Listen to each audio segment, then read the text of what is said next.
We have strength and temperance. Okay, coming in hot, Taurus. Would I expect anything less from you? Okay. And I'm sorry about all the weird shadows. One of my lights should turn off soon. It's motion sensor. I forgot I turned it on a minute ago. So mentally, strength is, I mean, you can see it's not about brute and brawn. It's about having this confidence, this knowing, this understanding that you can sustain, you can make it through this, you can withstand whatever it is, you can have some sense of semblance control, maybe a little bit over the situation. And the temperance is a card of balance and a balance of heart. She has 1 foot in the water, 1 foot on land. There's 2 cups moving water back and forth like this. I'm going to give you some. And, you know, this is a sun back here, but I almost always see it as a volcano like exploding. I don't know why. I think it's supposed to just be the sunset. But that gives contrast to the water in my head, like this fire water kind of element, and it's very much pushed back. This is more of a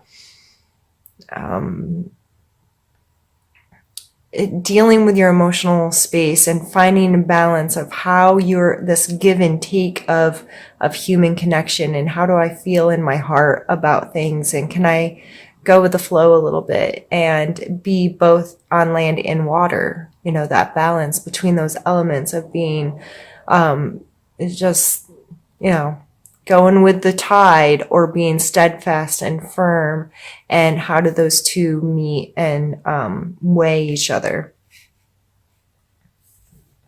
And in order to receive blessings, I think these are definitely 2 energies that are blessable. So if it's this kind of stuff's on your mind a lot, this finding balance, being in a good emotional space, feeling confident, so forth, Taurus, that will lend itself. So whenever those things come to mind, something happens and it, you know, starts a thought pattern about your stability, your strength, your balance, your emotional health and well-being. Look for blessings in that. Look at it as a blessing, as an opportunity to strengthen these things about you. I think those are beautiful energies to come out there. So let's pull a card for your physical space. Oops, sorry, I think I bumped the camera.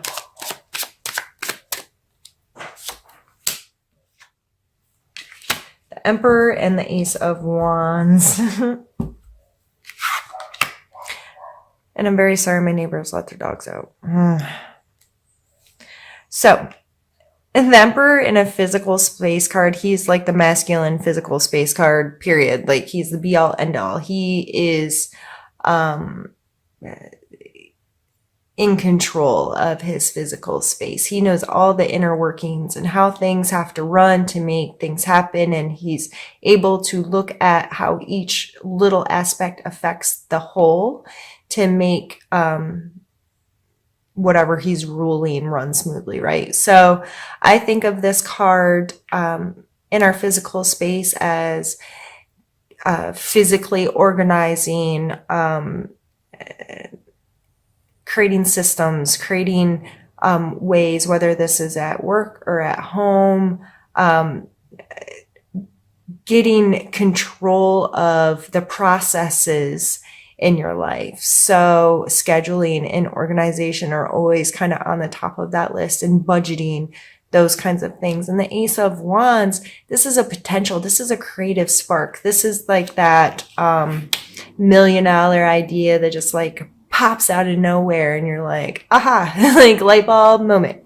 So in your physical space, there may be something that generates some of this kind of energy for you. You're like, oh yeah, I can do this, or this would be a really good change, or this would be very effective in helping me do something better, or do something faster, or some kind of system that you can better implement into your physical space may come into play this month. And those two cards coming out together, listen to yourself. If you have one of those you feel like is a holy crap aha moment, like that could really work, try it. You know, those moments of brilliance that we let pass, could you imagine how amazing the world would be if more of us acted on those impulses and stepped outside of a box once in a while and tried to implement new and creative ways to do things that we've been doing the same way for way too long? And that's like innovation to me, you know, so even if it's something mundane in your everyday life as a housewife, and I'm not saying housewives have mundane lives, but I'm saying inside of each of our situations, whether we're an executive, a housewife, a fire person, a mail carrier, a tattoo shop owner like myself, sometimes, you know, like, we feel like our job in our life is rather mundane. And once in a while, we get this spark of creativity that can really change things up in a positive way, especially coming from this space of like emperor, like I have to run this stuff. I'm in control of this. This is my baby. This is my thing, whatever your thing is. That could really be innovative, be cutting edge, be exciting, and it may just be inside your own home, is what I'm saying. But it could be something larger. If you know, if I have an inventor watching, invent me something cool, name it after me or something. I don't know. I'm just being silly, but I know when I talk about the energies, sometimes I talk about a very large idea, but it's hard with these general readings. I want to express the energies in a card that anyone can understand and apply to their life rather than explain a specific A, B, and C. I'm not a fortune teller. If that's what you're here for, there we go. The light went off. That's not really my intention. My intention is to talk about the cards and the energies in a way that are relatable to you, and you can see how they apply in your life, so you can create a dialogue within yourself that helps you, me, and everyone kind of grow as we become more consciously aware of the energies in our lives and our relationships to them. I felt like that was way wordy. Sorry, Taurus. All right, let's pull a card for your emotional space. We have the High Priestess. She is one of my favorites. There's always a sense of kind of duality here with the light and the dark and her sitting between it. Her being this like connection between the two and finding this middle space. And her foot is on the moon and she's holding a scroll which contains knowledge, of course. She's surrounded by pomegranates, which have always been like, you know, the hoity-toity came to mind. I don't know why those words, but you know, more well-to-do kind of pomegranates are expressed there. So with her, it's like she has access to this almost like this higher knowledge or this connection. She's very capable of connecting these two worlds, these two ideas, these two feelings, these two whatever together. And because she's able to do that, and she holds special knowledge there. So this coming in your emotional space, I feel like this is more to do with self. She's by herself. This is you understanding your emotions more is how, I guess, how I'll start to explain it. In your emotional life, this may not be a month where you're highly concerned with your connections with other people, but more so in a internal, what's my relationship with me kind of way. This card always makes me think of prayer and meditation.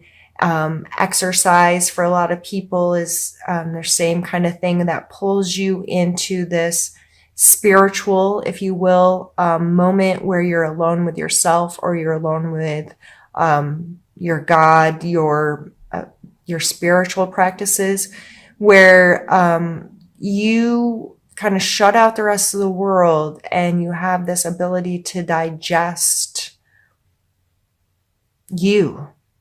And then once you open back up, what has that done for you, and what does that allow you to access more in the world?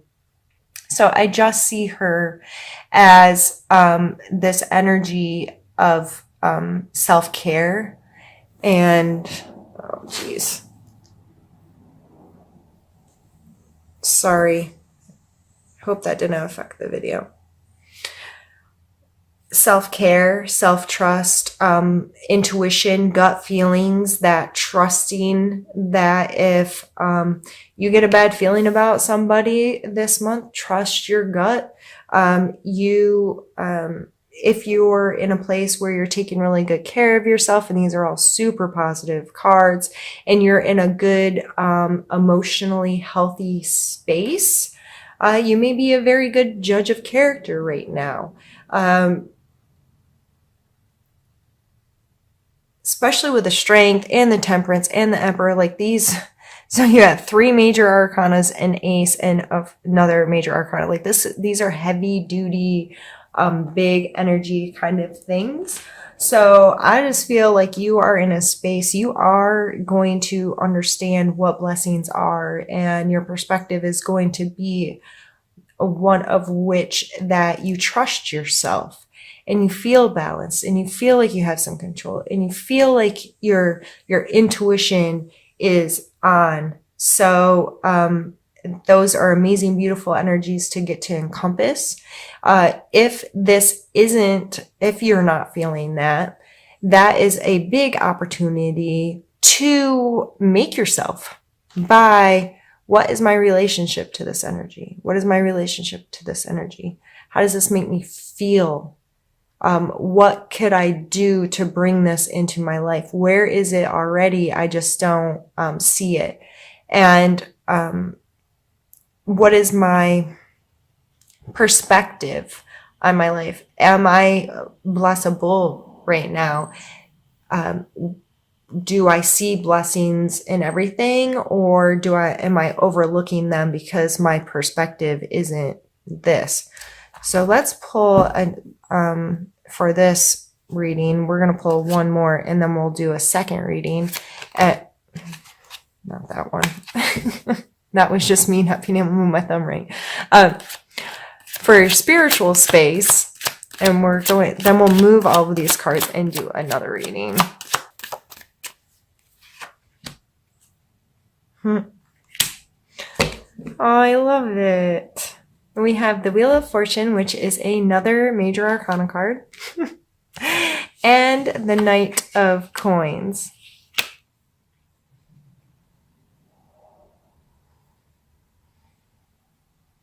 I almost feel like this is the coin in his hand, and he's starting to finally get it, that